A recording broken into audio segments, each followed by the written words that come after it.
다가오는 5월 11일은 올해 20회를 맞는 입양의 날입니다. 지난 1985년 이후 지금까지 해외로 입양된 아동은 정부 추산 17만 명. 수많은 해외 입양인이 친부모 찾기에 나섰지만 여러 제약에 가로막히고 있는데요.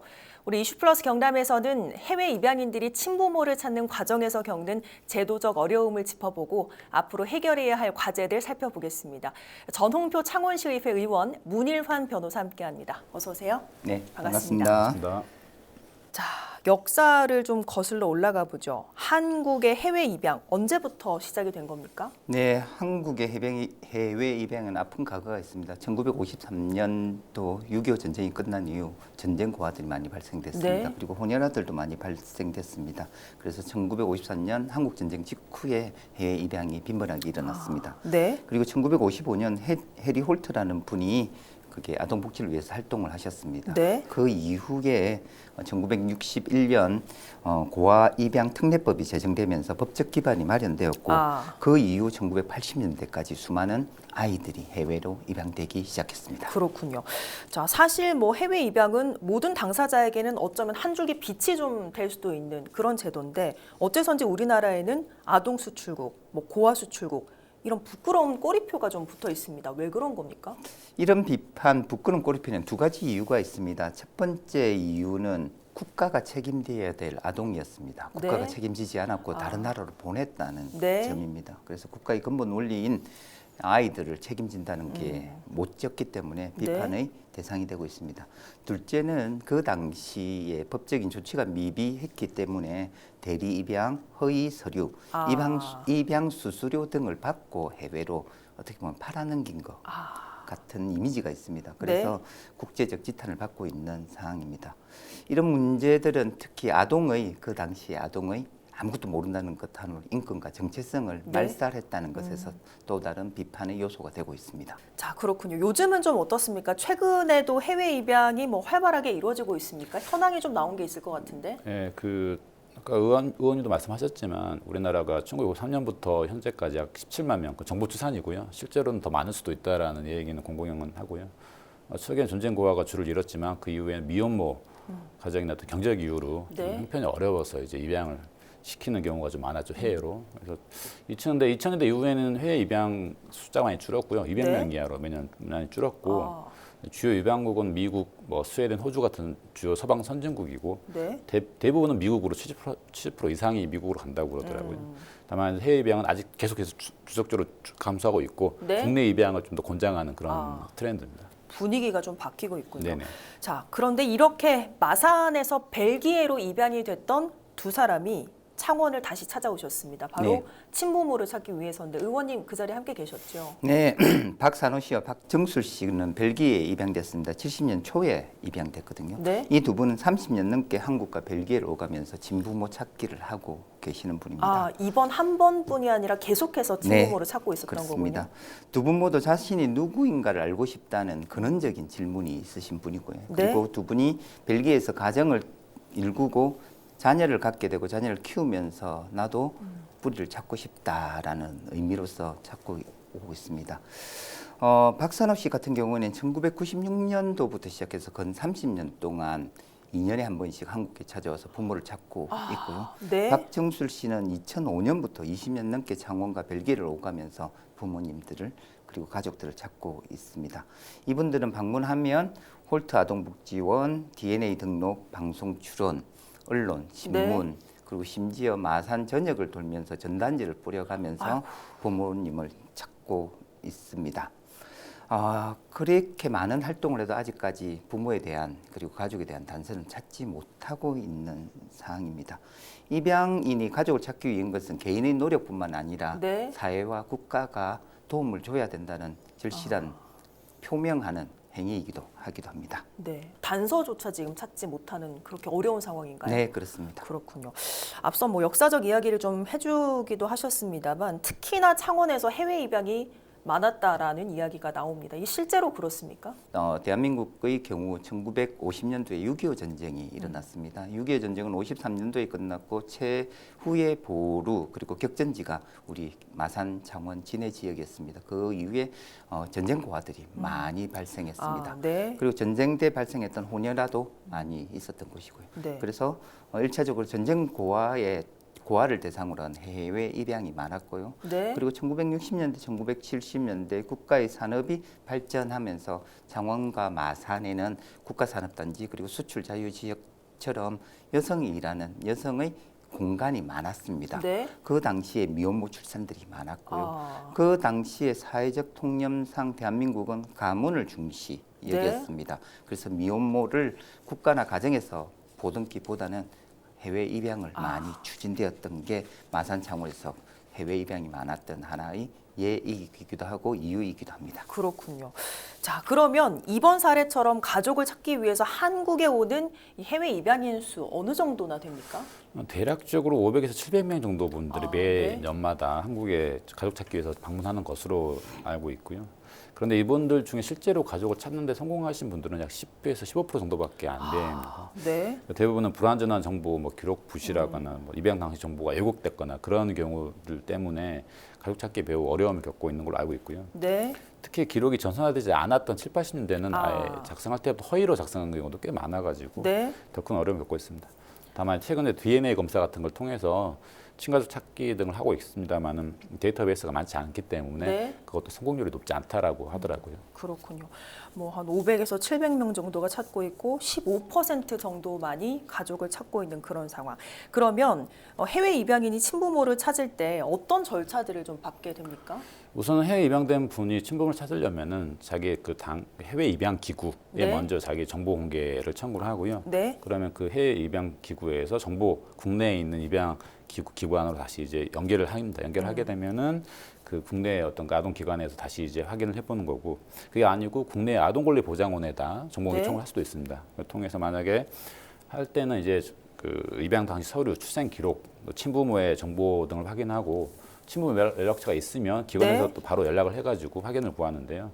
그러나 이제 그 친부모가 정보 공개에 동의하지 않으면 입양인에게 정보를 제공할 수가 없습니다. 원칙적으로. 네, 다만 이제 친부모가 사망을 해서 동의 여부를 구할 수가 없거나 네. 또는 그 밖의 사유로 동의할 수 없는 경우에는 그 질병 치료 등 뭐 이렇게 또 유전적인 또 이력이 있을 수도 있으니까 그 DNA 같은 걸 확인하기 위해서 이제 질병 치료 등 같은 경우에는 정보 제공할 수 있는데 다른 사유로는 안 되고요. 그래서 지금 그런 부분 때문에 조금 어려운 부분 사실 있습니다. 결국에는 이렇게 친부모를 찾게 되는 과정에서 가장 좀 걸리는 부분이 현행 입양특례법에 따른 개인정보 보호 문제라고 저희가 보면 되는 겁니까? 어떻습니까? 예, 그렇습니다. 지금 현행법 제36조에 따르면은 그 입양인은 아동권리보장원이나 아동기관에 자신의 입양 정보를 청구할 수 있다라고 되어 있어요. 다만 네. 아까 말씀드렸습니다만은 친생부모의 인적사항은 친생부모의 동의가 있어야만 공개를 가능합니다. 네. 이것이 가장 큰 장벽이고요. 아, 또한 입양 당시 기록이 부실하지 않거나 정확하지 않은 경우도 많아가지고 정보 자체를 찾기가 어려운 경우도 그럴 사실 수도 많습니다. 있겠네요. 친부모 이름도 모르는 아. 확인도 안 되는 거죠. 네. 그래서 이제 그런 여러 가지 때문에 현재로는 이제 그 정보 보호권, 친생 부모의 어떤 프라이버시라든지 그런 사생활 비밀 같은 게 입양인의 정보 알 권리보다 조금 우선시되는 현재 현행 법상은 좀 그런 부분이 여전해 있습니다.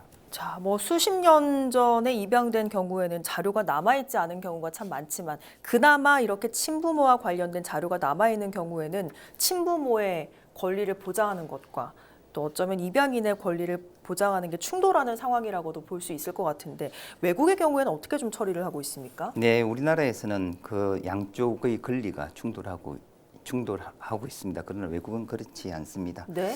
한국의 입양 기록들은 대부분 민간에서 보관하고 있었습니다. 그게 지금 다시 데이터베이스 하고 있는 작업을 하고 있지만 아직까지 민간에 넘어 있는 자료가 많습니다. 하나의 네. 통합된 기관에서 관리를 하고 있지 않는 점도 있고요. 그리고 입양인이 정보 공개를 요청해도 거절당하는 게 일수입니다. 그게 개인의 정보 보호에 대한 게 더 크게 작용해서 그렇습니다. 근데 미국과 유럽 일부 국가들에게서는 성인이 입양된 경우에도 그 정보를 손쉽게 얻을 수 있습니다. 네. 그리고 하나의 통합된 기관에서 그 정보를 가지고 있는 것이 우리나라의 차이라고 할 수 있습니다. 아, 그러면 친부모의 동의 여부는 뭐 별로 중요하지 않게 네, 생각하는 거군요. 그렇습니다. 그렇군요.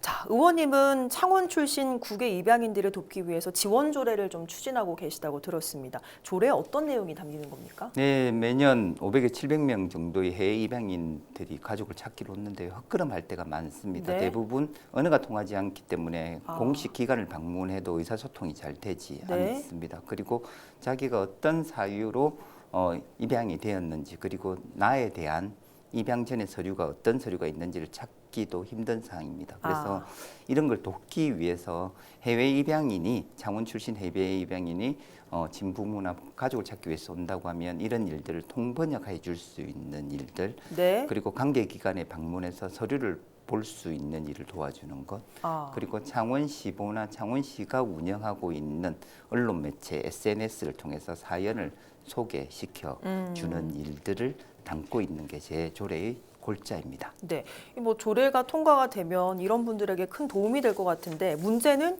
2023년부터 관련 조례 제정을 추진했던 것으로 알고 있는데 네, 그렇습니다. 난항을 겪고 계시다고요? 네, 난항을 겪고 있습니다.